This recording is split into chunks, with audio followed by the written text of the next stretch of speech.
Hi guys and welcome back to this new video. Pour tous ceux qui ne me connaissent pas, salut, je m'appelle Masha, j'ai 20 ans et je suis étudiante en 3e année de médecine. Sur cette chaîne, je vous partage des conseils, des vlogs, des tips, mes galères autour de mes études. Et aujourd'hui, je reviens vous parler organisation et gestion du temps. On peut toujours faire plus d'argent, on ne peut jamais faire plus de temps. Et c'est là où je me suis dit, mais attends, mais gérer son temps, c'est la base en fait. Depuis le début de cette année, j'applique 4 méthodes afin que je gère de mieux en mieux mon temps et je me suis dit que j'allais les partager tout simplement avec vous. C'est ce que nous allons faire durant cette vidéo. C'est parti pour la première méthode. Afin de bien gérer mon temps, il est, je trouve, important d'avoir une vision globale de mon année et de mes mois. Ça, nous pouvons majoritairement le faire via des calendriers classiques. Mais moi, vous me connaissez, je suis très team bullet journal. J'en parle dans beaucoup de mes vidéos et du coup, j'ai fait ce planeur en fait sur mon bullet journal. En gros, j'ai tout simplement rendu la technique de mettre la vision de son année ou de ses mois. Moi, souvent, je fais par 6 mois. Plus instagrammable parce que voilà, c'est ma petite touche personnelle, mais le faire sur une feuille, ça fonctionne aussi très bien. L'avantage, c'est que lorsque vous devrez planifier des vacances, des week-ends, peut-être un rendez-vous chez le dentiste qui est prévu pour, vous savez bien comment les rendez-vous, c'est galère d'en avoir, vous avez un support sur lequel vous pouvez savoir à l'avance si oui ou non vous êtes disponible. Évidemment là-dessus on reste très général, je vais pas commencer à aller mettre l'horaire de mes cours. Un deuxième avantage de faire ce genre de planeur, c'est qu'en fait vous avez la vision globale de votre année sur une seule page, contrairement au calendrier classique où vous devez venir tourner chaque page. Devoir tourner les pages pour avoir les visions de son mois, pour l'avoir fait pendant plusieurs années et avoir eu des calendriers classiques, je vous assure que c'est trop de friction en fait dans le processus de planifier son année. Ici on essaie d'avoir une organisation qui en plus d'être un peu cute et instagrammable est efficace. Et avoir une vision comme ça sur une seule feuille de ses 6 mois à venir, de son année à venir, aide à la planification. Voici ce qu'il en est du coup de la première méthode. Nous allons maintenant passer à la deuxième. La notion de semaine idéale ou ideal week comme on dit en anglais est ma partie préférée dans les astuces que j'ai utilisées pour le mieux gérer mon temps.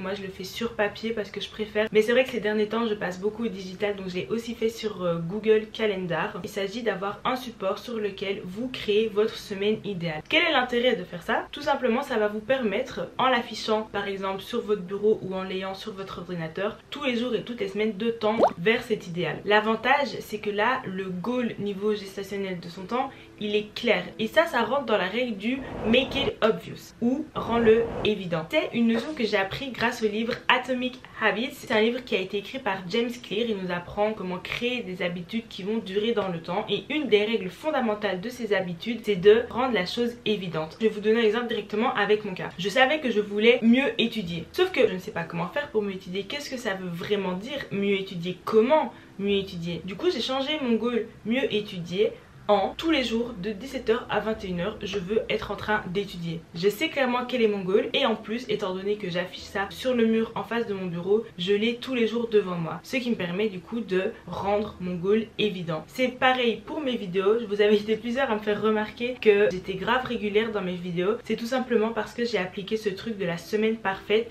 J'ai délimité des périodes durant ma semaine qui étaient consacrées à mes vidéos. Évidemment tous les jours, toutes les semaines je n'arrive pas à suivre à la lettre, mais ça m'aide vraiment, comme je vous l'ai déjà dit, à avoir un fil conducteur. Parmi toutes les méthodes que je vais vous donner dans cette vidéo, celle de faire la semaine parfaite, c'est vraiment celle que je vous conseille le plus parce qu'en tout cas personnellement c'est moi celle qui m'a le mieux aidé à être beaucoup plus structurée dans ma gestion du temps. La semaine idéale et la vision globale de l'année ne vous permet pas encore d'avoir toutes les clés qui vous permettra d'avoir une organisation de feu. Le troisième est donc l'agenda papier.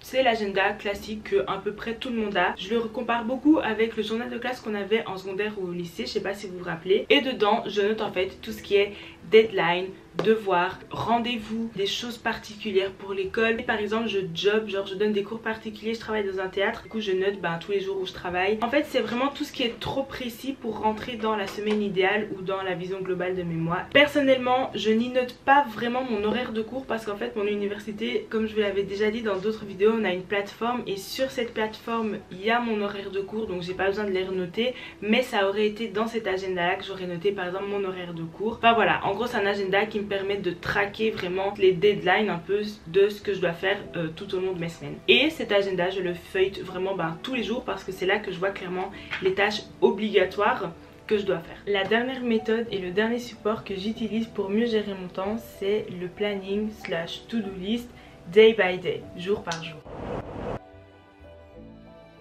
Ça va me permettre de rassembler toutes les infos que j'ai notées sur mes différents supports sur une seule feuille. À la base, ça je le faisais souvent à la main sur des feuilles volantes, mais récemment, comme je vous l'ai dit, je suis passée plus au digital. J'utilise l'application Notion sur mon ordinateur et on va directement du coup passer à mon ordinateur. Comme vous pouvez le voir, j'ai en fait en même temps un planning of the week, et en même temps une colonne to-do list où je vois tout simplement tout ce que j'ai à faire. Là on est dimanche, donc je viens de remplir complètement le planning de la semaine, mais c'est vrai que parfois je remplis que par 1 ou 2 jours. Je sais que vous avez déjà entendu partout que les to-do list c'était vraiment le truc qu'il fallait faire, mais si vous avez cliqué sur cette vidéo, c'est que vous êtes sûrement dans le même cas que moi, à savoir en HES niveau organisationnel.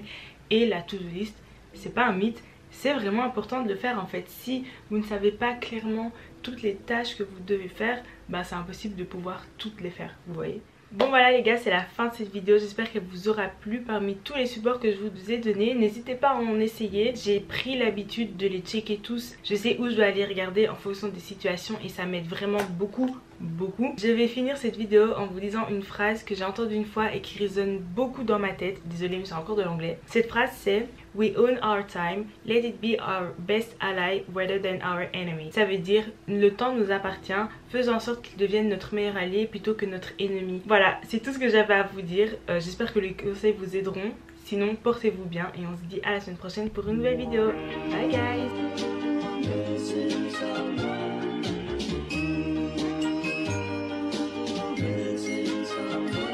Missing someone